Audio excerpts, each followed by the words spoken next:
नमस्कार मित्रों, आप सभी का हमारे चैनल शास्त्र सुधामृत पे स्वागत है। आज हम शुरू करने जा रहे हैं श्री गणेश पुराण का 5वां अध्याय। इस अध्याय में हम श्रवण करेंगे कर्म विपाक वश मनुष्य को अनेक योनियों और विविध रोगों की प्राप्ति। गरुड़ जी कहते हैं, हे केशव, जिस जिस पाप से जो जो चिन्ह प्राप्त होते हैं और जिन जिन योनियों में जीव जाते हैं वह सब मुझे बताइए। श्री भगवान कहते हैं, नरक से आए हुए पापी जिन पापों के द्वारा जिस योनि में जाते हैं और जिस पाप से जो चिन्ह होता है वह मुझसे सुनो। ब्रह्म हत्यारा क्षय रोगी होता है, गाय की हत्या करने वाला मूर्ख और कुबड़ा होता है, कन्या की हत्या करने वाला कोढ़ी होता है और ये तीनों पापी चांडाल योनि को प्राप्त होते हैं। स्त्री की हत्या करने वाला तथा गर्भपात कराने वाला पुलिंद होकर रोगी होता है, पर स्त्री गमन करने वाला नपुंसक और गुरु पत्नी के साथ व्यभिचार करने वाला चर्म रोगी होता है। मांस का भक्षण करने वाला अंग अत्यंत ही लाल होता है। मद्य पीने वाले के दांत काले होते हैं। लालचवश अभक्ष्य भक्षण करने वाले ब्राह्मण को महोदर रोग हो जाता है। जो दूसरे को दिए बिना मिष्ठान खाता है उसे गले में गंडमाला रोग होता है। श्राद्ध में अपवित्र अन्न देने वाला श्वेत कुष्ठी हो जाता है। गर्व से गुरु का अपमान करने वाला मनुष्य मिर्गी का रोगी हो जाता है। वेद शास्त्र की निंदा करने वाला निश्चित ही पांडु रोगी हो जाता है।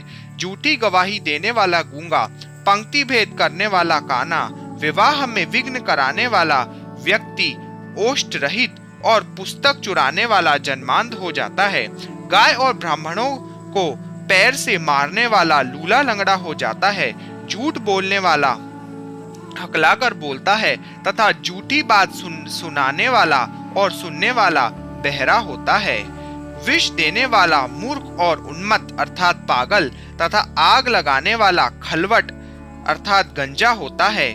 पल मांस बेचने वाला अभागा और दूसरे का मांस खाने वाला रोगी होता है। रत्नों को अपहरण करने वाला हीन जाति में उत्पन्न होता है। अभागा और दूसरे का मांस खाने वाला रोगी होता है। रत्नों का अपहरण करने वाला हीन जाति में उत्पन्न होता है। सोना चुराने वाला नख रोगी और अन्य धातुओं को चुराने वाला निर्धन होता है। अन्न चुराने वाला चूहा और धान चुराने वाला शलभ अर्थात टिड्डी होता है। जल की चोरी करने वाला चातक और विष का व्यवहार करने वाला वृश्चिक अर्थात बिच्छू होता है। शाक पात चुराने वाला मयूर होता है। शुभ गंध वाली वस्तुओं को चुराने वाला चुछिंद्री होता है। मधु चुराने वाला डांस, मांस चुराने वाला गीध और नमक चुराने वाला चींटी होता है। तांबूल फल तथा पुष्प आदि की चोरी करने वाला वन में बंदर होता है। जूता, घास तथा कपास को चुराने वाला भेड़ियों की योनि में उत्पन्न होने वाला होता है। जो रौद्र कर्मों अर्थात क्रूर कर्मों से आजीविका चलाने वाले हैं, मार्ग में यात्रियों को लूटता है और जो आखेट का व्यसन करता है वह कसाई के घर का बकरा होता है। विष पीकर मरने वाला पर्वत पर काला नाग होता है। जिसका स्वभाव अमर्यादित है वह निर्जन वन में हाथी होता है। बलि वैश्व देव न करने वाला तथा सब कुछ खा जाने वाले द्विज, ब्राह्मण, क्षत्रिय, वैश्य और बिना परीक्षण किए गए भोजन कर लेने वाले व्यक्ति निर्जन वन में व्याघ्र होते हैं। जो ब्राह्मण गायत्री का स्मरण नहीं करता और जो संध्योपासन नहीं करता, जिसका अंतः स्वरूप दूषित तथा बाह्य स्वरूप साधु की तरह प्रतीत होता है, वह ब्राह्मण बगुला होता है। जिनको यज्ञ नहीं करना चाहिए उनके यहाँ यज्ञ कराने वाला ब्राह्मण गांव का सुअर होता है। क्षमता से अधिक यज्ञ कराने वाला गर्दभ तथा बिना आमंत्रण के भोजन करने वाला कौवा होता है। जो सत्पात्र शिष्य को विद्या नहीं प्रदान करता है वह ब्राह्मण बैल होता है। गुरु की सेवा न करने वाला शिष्य बैल और गधा होता है। गुरु के प्रति अपमान के तात्पर्य से हुम या तुम शब्दों का उच्चारण करने वाला और वाद विवाद में ब्राह्मणों को पराजित करने वाला जल विहीन अरण्य में ब्रह्म राक्षस होता है। प्रतिज्ञा करके द्विजों को दान न देने वाला सियार होता है। सत्पुरुषों का अनादर करने वाला व्यक्ति अग्निमुख सियार होता है। मित्र से द्रोह करने वाला पर्वत का गीध होता है और क्रय में धोखा देने वाला उल्लू होता है। वर्णाश्रम की निंदा करने वाला व्यक्ति वन में कपोत होता है। आशा को तोड़ने वाला और स्नेह को नष्ट करने वाला, द्वेषवश स्त्री का परित्याग कर देने वाला बहुत काल तक चक्रवाक अर्थात चकोर होता है। माता पिता गुरु से द्वेष करने वाला तथा बहन और भाई से शत्रुता करने वाला हजारों जन्मों तक गर्भ में या योनि में नष्ट हो जाता है। सास ससुर को अपशब्द कहने वाली स्त्री तथा नित्य कलह करने वाली स्त्री जलौका अर्थात जल जोंक होती है और पति की भर्त्सना करने वाली नारी जूं होती है। अपने पति का परित्याग करके पर पुरुष का सेवन करने वाली स्त्री वाल्गुनी अर्थात चमगीदड़ी और छिपकली अथवा दो मुंह वाली सर्पिणी होती है। सगोत्र की स्त्री के साथ संबंध बनाकर अपने गोत्र को विनष्ट करने वाला तरक्ष, लक्कड़बग्घा और शल्लक अर्थात शाही होकर रीछ योनि में जन्म लेता है। तापसी के साथ व्यभिचार करने वाला कामी पुरुष मरु प्रदेश में पिशाच होता है और अप्राप्त यौवन से संबंध करने वाला वन में अजगर होता है। गुरु पत्नी के साथ गमन करने की इच्छा करने वाला पुरुष कृकलास अर्थात गिरगिट होता है।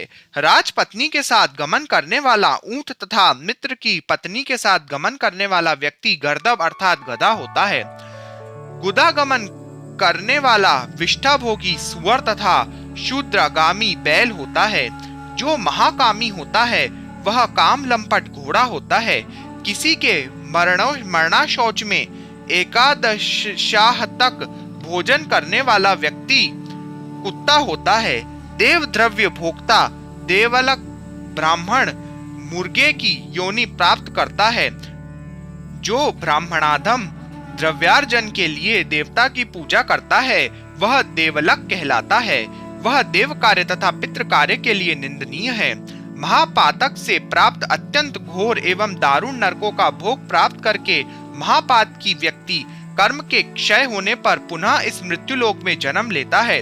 ब्रह्म हत्यारा गधा ऊंट और महिषी की योनि प्राप्त करता है तथा सुरापान करने वाला भेड़िया कुत्ता एवं सियार की योनि में जाता है। स्वर्ण चुराने वाला कृमि कीट और पतंग की योनि को प्राप्त करता है। गुरु पत्नी के साथ गमन करने वाला क्रमशः तृण गुल्म तथा लता होता है। पर स्त्री का हरण करने वाला, धरोहर का हरण करने वाला तथा ब्राह्मण के धन का अपहरण करने वाला ब्रह्म राक्षस होता है। ब्राह्मण का धन कपट स्नेह से खाने वाला 7 पीढ़ियों तक अपने कुल का विनाश करता है और बलात्कार तथा चोरी के द्वारा खाने पर जब तक चंद्रमा और तारों की स्थिति होती है तब तक वह अपने कुल को जलाता है। लोहे और पत्थर के चूर्ण तथा विष को व्यक्ति पचा सकता है, पर तीनों लोकों में ऐसा कौन व्यक्ति है जो ब्राह्मण के धन को पचा सकता है। ब्राह्मण के धन से पोषित की गई सेना तथा वाहन युद्ध काल में बालू से बने सेतु बांधक के समान नष्ट भ्रष्ट हो जाती है। देव द्रव्य का उपभोग करने से अथवा ब्रह्मस्व का हरण करने से या ब्राह्मण का अतिक्रमण करने से कुल पतित हो जाता है। अपने आश्रित वेद शास्त्र परायण ब्राह्मण को छोड़कर अन्य ब्राह्मण को दान देना ब्राह्मण का अतिक्रमण कहलाता है। वेद वेदांग के ज्ञान से रहित ब्राह्मण को छोड़ना अतिक्रमण नहीं है, क्योंकि जलती हुई आग को छोड़कर भस्म में आहुति नहीं दी जा सकती। हे गरुड़, ब्राह्मण का अतिक्रमण करने वाला व्यक्ति नरकों को भोगकर क्रमशः जन्मांध एवं दरिद्र होता है। वह कभी दाता नहीं बन सकता, अपितु याचक ही रह जाता है। अपने द्वारा दी हुई अथवा दूसरे द्वारा दी गई पृथ्वी को जो छीन लेता है वह 60,000 वर्षों तक विष्ठा का कीड़ा होता है। जो स्वयं कुछ देकर पुनः स्वयं ले भी लेता है वह पापी एक कल्प तक नरक में रहता है।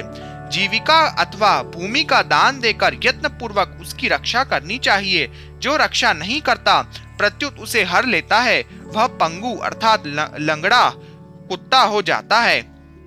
ब्राह्मण को आजीविका का दान देने वाला व्यक्ति 1,00,000 गोदान का फल प्राप्त करता है और ब्राह्मण की वृत्ति का हरण करने वाला बंदर कुत्ता तथा लंगूर होता है। हे खगेश्वर, प्राणियों को अपने कर्म के अनुसार लोक में पूर्वोक्त योनियां तथा शरीर पर चिन्ह देखने को मिलते हैं। इस प्रकार दुष्कर्म अर्थात पाप करने वाले जीव नारकी यातनाओं को भोगकर अवशिष्ट पापों को भोगने के लिए इन पूर्वोक्त योनियों में जाते हैं। इसके बाद हजारों जन्मों तक तिर्यक पशु पक्षी का शरीर प्राप्त करके वे बोझा ढोने आदि कार्यों से दुख प्राप्त करते हैं। फिर पक्षी बनकर वर्षा, शीत और आतप से दुखी होते हैं। इसके बाद अंत में जब पुण्य और पाप बराबर हो जाते हैं तब मनुष्य की योनि प्राप्त होती है।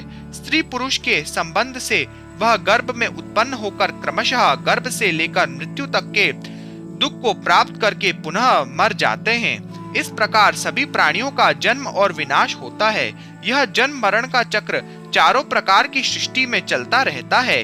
मेरी माया से प्राणी रहट की भांति ऊपर नीचे की योनि में भ्रमण करता रहता है।